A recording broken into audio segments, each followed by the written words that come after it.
kami dito sa tabi ng tindahan at bibili yung mga chikiting. Aba, hindi namin alam, car washan pala to.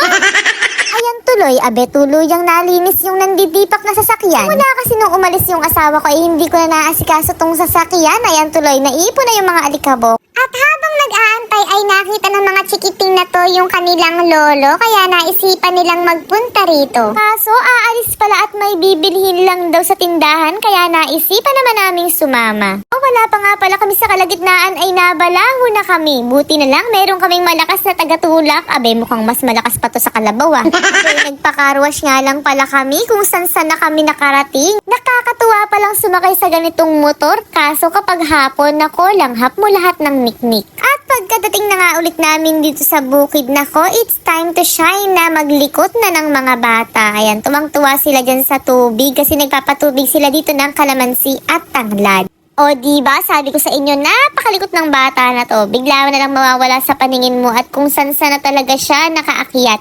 Hindi ko alam kung saan nagmana to, kung bakit ganito kalikot. Maya-maya nga ay naisipan na namin balikan yung pinaka-carwash namin at pakatapos na yung kasi medyo dumidilim na nga. At sa mga nagtatanong kung saan nga pala tong lugar, dito nga lang pala to sa Purok 3, Barangay Lambakin, malapit sa elementary school. Hindi ka nga pala maiinip magpa-carwash dito kasi meron silang katabing tindahan. O diba, tinan nyo naman yung mga chikiting at ayan, malinis na. Medyo nakakahiya ng tungtungan kapag madumi yung paa mo, diba? Ako nga ay kinakabahan, baka lagnatin tong kotse na to kasi ngayon lang to napaliguan. Sanay kasi to sa alikabok, putik, tapos mga kalat ng bata sa loob ng kotse, mga tissue, ganyan, diaper. Ay naku, baka talaga manibago. Abe, itong si kuya, nung nalamang nakablog kami, abay, apura na punas dyan, hindi na nilubayan.